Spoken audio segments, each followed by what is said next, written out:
क्या कर रहे हो? यहाँ इतना शोर क्यों है? लॉर्ड बीरस, आपको फाइनली जगा हुआ देखकर खुशी हुई। सच में? मुझे भी ये जानकर खुशी हुई।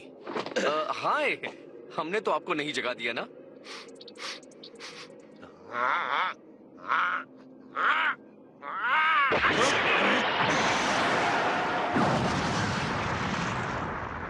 ये क्या हुआ?